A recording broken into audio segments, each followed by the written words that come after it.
Sir, এই যে আমাদের নেক্সট ফিল্ম যেটা করতে যাচ্ছি, এটার মধ্যে এই ফিল্মে মোটামুটি 10 থেকে 12 কোটি টাকা হলে পুরোটা কমপ্লিট করা যাবে।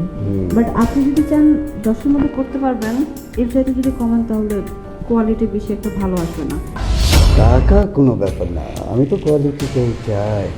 ভালো জিনিস আমার খুব পছন্দ। আচ্ছা ঠিক আছে, তুমি যেহেতু বলছো, ডান। ঠিক আছে স্যার, তাহলে আমি চাচ্ছি যে সামনের মাসের 10 তারিখ থেকে শুরু করি শুটিংটা। আরে শুটিং তো পরে, আর্টিস্ট সিলেকশনই তো শেষ হয়নি। তোমার নায়ক নায়িকারা তো ইন্টারভিউ দেওয়ার জন্য এসে বসে আছে, তাদেরকে ডাকো, আর্টিস্ট সিলেকশন করতে হবে তো। জি স্যার, অবশ্যই অনেকেই আসছে, তাহলে আপনি বসুন, আমি এক এক করে পাঠিয়ে দিচ্ছি।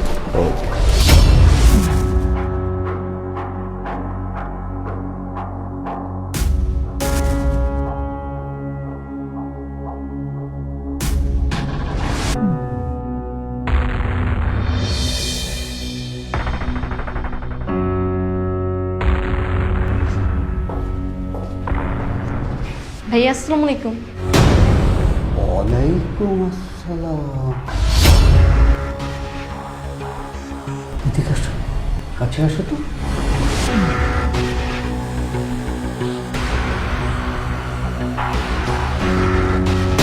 বাহ, কি দারুণ! একেবারে ফিল্মের হিরোইনের মতো। আরে তোমাকেই তো আমি আমার সিনেমার হিরোইন বানাবো। তোমাকে আমার দারুণ পছন্দ হয়েছে। সত্যি কথা? হ্যাঁ, অবশ্যই সত্যি কথা। তুমি নায়িকা হতে চাও? নায়িকা করবেন আমাকে? হ্যাঁ, করবো তো। অবশ্যই তোমাকে নায়িকা বানাবো, অনেক বড় নায়িকা হবে তুমি। কিন্তু তার আগে তোমাকে যে একটা শর্ত মানতে হবে। কি শর্ত? আরে গিভ অ্যান্ড টেক বলে একটা কথা আছে না? তোমাকে আমি বড় নায়িকা বানাবো, কিন্তু তুমি আমাকে বিনিময়ে কি দিবে সেটা একটা ব্যাপার আছে না? কি চান ভাইয়া? দাঁড়াও, তার আগে তো তোমার ইন্টারভিউটা নিয়ে নেই। মনে করো আমি হচ্ছি হিরো, রোমান্টিক সিন, বুঝতে পারছো? জি। সেই ফিল নিয়ে করতে হবে কিন্তু, ঠিক আছে? ওকে, ধরো এখন নায়ক আর নায়িকা একদম কাছাকাছি চলে আসবে, ঠিক আছে?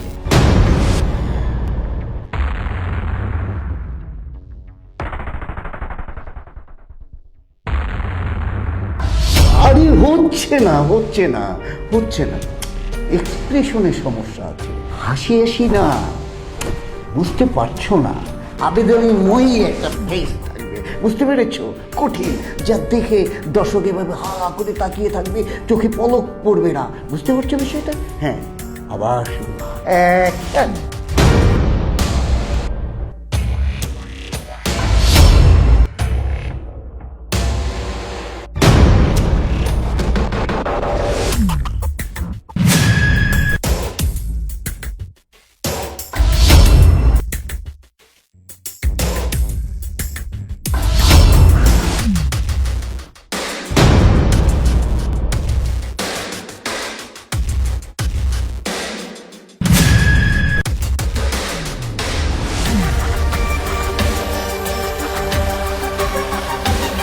স্যার, কি করছেন স্যার?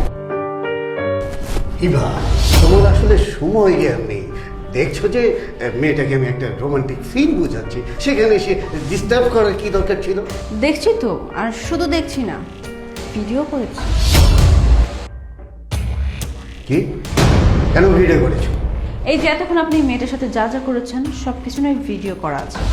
এখন আমি এই ভিডিওটা সোশ্যাল মিডিয়াতে ছড়িয়ে দিব, তখন আপনার এই ভিডিওটা ভাইরাল হবে। তখন কেমন লাগবে আপনার? খুব ভালো লাগবে না? কারণ আপনি তো অ্যাজ এ প্রডিউসার, ভালো লাগাই স্বাভাবিক। ভিডিও ভাইরাল হবে, নানান মানুষজন আপনার কাছে আসবে, আপনার ইন্টারভিউ নেওয়ার জন্য, আপনার ইনকাম হবে। বেশ করেছি না ভিডিওটা করে? হিবা, তুমি কিন্তু আমার এখানে চাকরি করছো।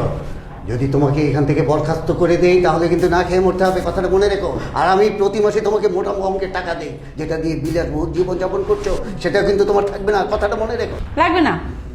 আপনার এই চাকরি করার চাইতে না রাস্তাঘাটে ভিক্ষা করা অনেক ভালো। কি করবো এই চাকরি করে? আপনার মতো একটা নষ্ট মানুষের চাকরি আমিও করতে চাই না। আরে আপনার মতো কিছু কিছু প্রডিউসারদের জন্য না আমাদের এই মিডিয়াটা নষ্ট। সবাই বলে মিডিয়াতে ভালো কিছু হয় না, মিডিয়া ভালো জায়গা না, খারাপ জায়গা, নষ্ট জায়গা। একটা কথা বলেন তো স্যার, এই যে মেয়েটা, এই মেয়েটা তো একেবারে নতুন। আপনি যে ওকে ফিল্মের নায়িকা বানাবেন বলছেন, ওকে ফিল্মের নায়িকার যোগ্য? আপনি চাইলে পারতেন আপনার ফিল্মের সাইড কোনো ক্যারেক্টার করাতে। আপনি সেটা না করে নতুন একটা মেয়ে দেখলেন, কচি কাঁচা জিনিস, আপনার তার সাথে শুতে হবে, রোমান্টিক করতে হবে, করতে হবে। আসলে আপনাদের কাজই তো হচ্ছে এটা। আপনারা ফিল্ম করেন, এটাকে ফিল্ম বলে না, এটাকে মিডিয়া করা বলে না, এটাকে বলে মিডিয়া খেলা। আসলে আপনাদের মতো কিছু মানুষদের জন্য না এই নতুন নতুন মেয়েরা অনেক লাঞ্ছিত, কলঙ্কিত। মিডিয়াতে না কেউ এমনি এমনি আসে না, তাদের আশা থাকে। অনেক ছেলেরা হিরো হতে আসে, অনেক মেয়েরা সুপারস্টার নায়িকা হতে আসে, কিন্তু তারা তো জানে না এই সুপারস্টারদের পিছনে কত মুখ লুকিয়ে আছে, আপনাদের মতো কত নষ্ট লোক জড়িয়ে আছে। আপনাদের জন্য না এই মিডিয়াটার মিডিয়া নেই। আসলে আমার এখন মনে চাচ্ছে আপনাকে আমি পুলিশে ধরিয়ে দিই, কিন্তু সেটা আমি করছি না। কেন করছি না জানেন? আপনাকে আমার আগে থেকে খুব অপছন্দ। আমি তো এখানে নায়িকা হতে এসেছিলাম, কি হলাম? নায়িকার বদলে আপনার পিএস। কারণ আমি অন্যান্য মেয়েদের মতন আপনার কাছে আমার ইজ্জত দিতে পারিনি, এর জন্য আমাকে নায়িকা না বানিয়ে পিএস বানিয়েছেন। নায়িকা বানাচ্ছেন যাদের যোগ্যতা নাই, যোগ্যতাহীন মানুষ তাদেরকে। আমি অলরেডি পুলিশকে কল করেছি, পুলিশ আসছে আপনাকে ধরার জন্য। তুমি আমাকে ট্র্যাপে ফেললে, তাই না?